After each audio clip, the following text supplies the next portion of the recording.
Hi, Patrick here. Have Cheetah Will View, and it's still Halloween.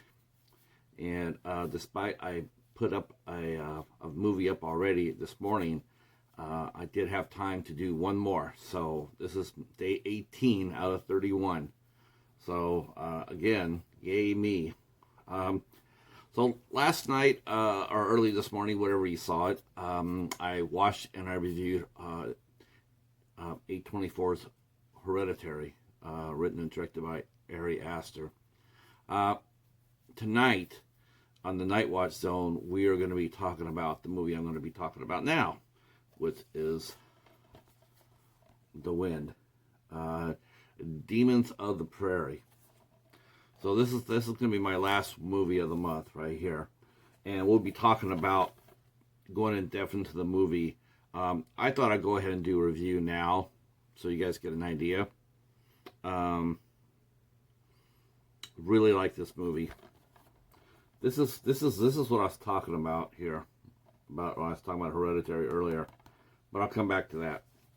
So, way back when, in another life, I read a book called Centennial by James Michener. Some of you guys might have read it or not. It was basically James Michener's telling of the settling of the American West. And one of the chapters that I read, one of the stories in there, it showed some of the characters in the book living in the Dust Bowl, Kansas, Oklahoma, Missouri, and how bad it was, the sound, the wind, constant wind and the dust everywhere, and the isolation and loneliness. It led to a lot of psychopathic breakdowns. A lot of people went psychotic. A lot of people committed suicide. Of course, he based this all on fact. This happened. It was really eerie, and it's always stayed with me. And in fact, the very first time I saw this movie, on the shelf, that's the first thing I thought of was the James Michener book. But this was not set in the heartland. This is the Wind. It was actually set in New Mexico, but it actually has the same sort of theme on it. It just didn't have the dust. It just had the isolation, the loneliness, what you see, what you may not see seeing. So it was really good. And when I saw this movie, I saw The Wind, I was really interested about it because I was like, okay, let's see what's going on with it, and I'm glad I did. I'm sorry it took me a little too long to get into it, but I'm glad I did. The Wind is written by Teresa Sutherland, and this is the feature film debut of director Emma Tammy. It stars Caitlin Gerard as our main heroine, Lizzie Macklin, and her husband is played by Ashley Zuckerman, who plays Isaac. And the two other co-stars, or three other co-stars, I should say, are Julia Godani-Tallis as Emma Harper and Dylan McTee as Gideon Harper, with Miles Anderson as the Reverend. So basically, the story is doesn't really give you the year that this is happening, but I think it's pre-Civil War. It looks to me like maybe the 1830s, 1840s, based on the weapons they used. They used breech loaders back still.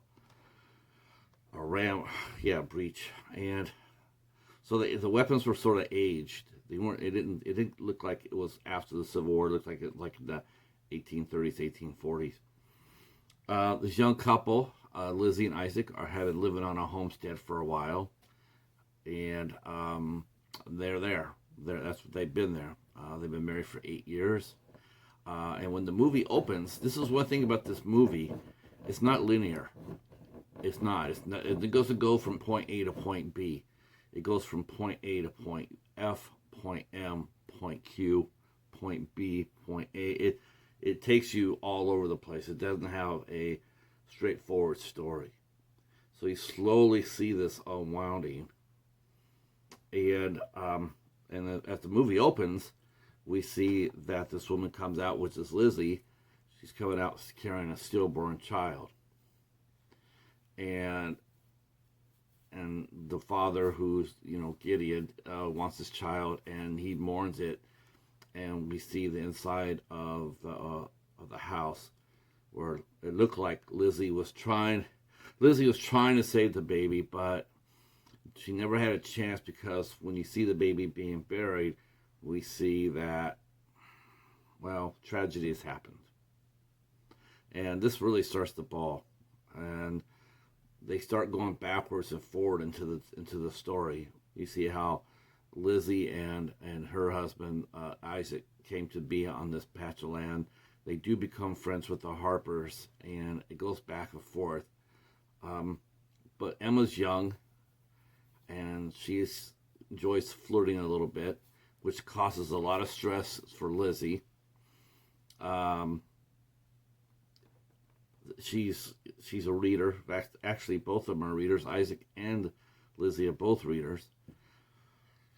Her husband, it's hard to sit there and tell you too much without telling too much of the story. But Lizzie has picked up a pamphlet that her husband finds and just rails against, because they're church folks.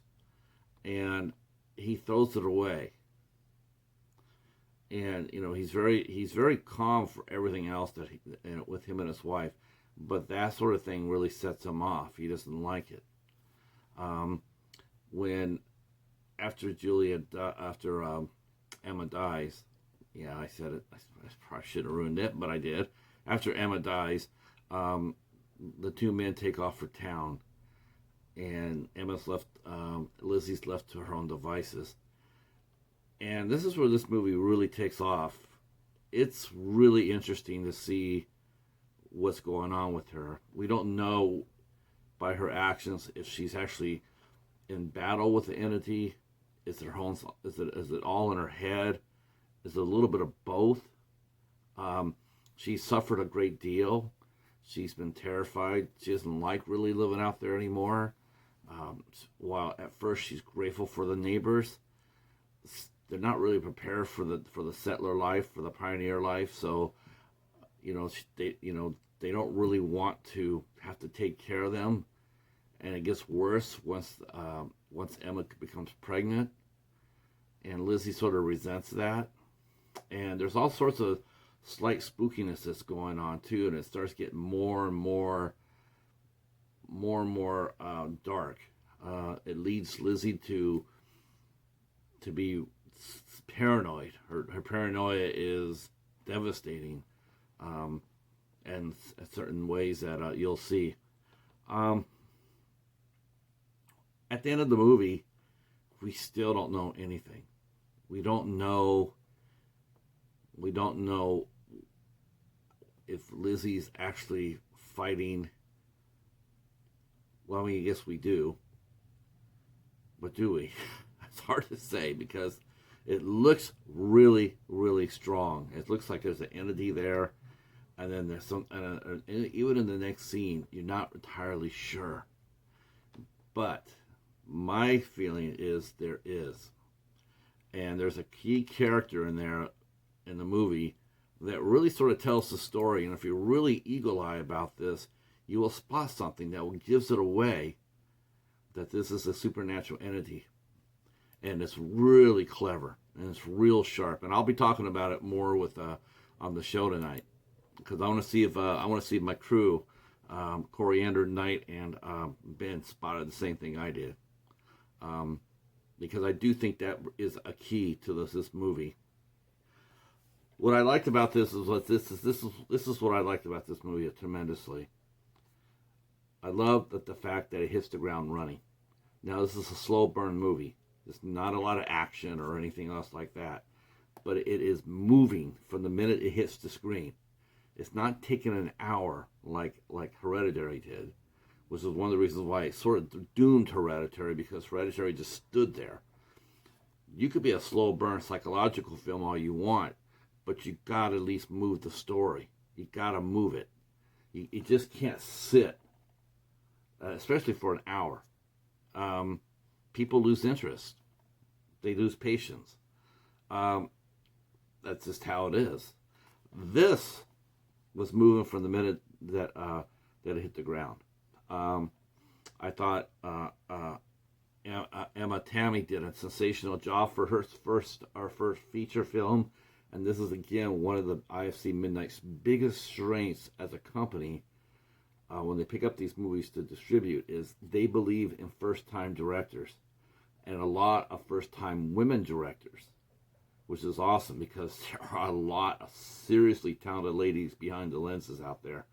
I personally love looking for the first-timers. Men or women, first-timers. They're great. Ari Aster, that was his first time with Hereditary. I thought he did a nice job. I mean, the movie's has a lot of flaws, but it's not really. I don't necessarily know if it's. I think he put a lot of pressure on himself for Hereditary. I think there's a lot of pressure because it's his first movie, and look at the cast he had. He had two very strong actors. That's a lot of pressure. Whereas The Wind has a lot of newcomers, new faces. Maybe a little bit less pressure. Good actors, though. Strong actors. Caitlin Gerard is a revelation in this movie. You can't take your eyes off her. She's fascinating. So this is I would have to give this a big thumbs up. There's not much special features to it. We'll be talking about this movie tonight on the IFC Midnight Knights. That will be down in the Night Zone channel. I will leave a Night's link down below in the description box. It starts at 8 o'clock. Come by, check us out, and then stay afterwards to see which movie that we'll be covering in November, because I'm picking it, and I promise you, kids, it'll be a good one. All right, that's it for us. If you like what you saw, please hit the subscribe button. Me and the Cheater are only 86 away from 500. We really want to get to 500. So when you guys come over and hit that sub button, that's awesome. Thank you so much. Please hit the bell, and also leave a couple of comments down below. Watch a couple of videos. Some of my shorter videos, not some of my 15-minute long videos, but some watch a couple of my videos. Drop a couple comments, and hey, I want to say thanks to all the nice people who commented on my Hereditary review. I really did think I was going to lose about 10 to 15 of you guys. I really did. I thought you guys were going to come in there unsub from me. But I'm just going to be, I always am honest with my reviews. I just called it as I saw it. But thank you so much for sticking around and for dropping so many nice comments about the review. I really do appreciate it. All right, we'll see you guys soon. And then after that, we'll be at the Spooktacular back here on my channel, 9:30 tonight. Happy Halloween.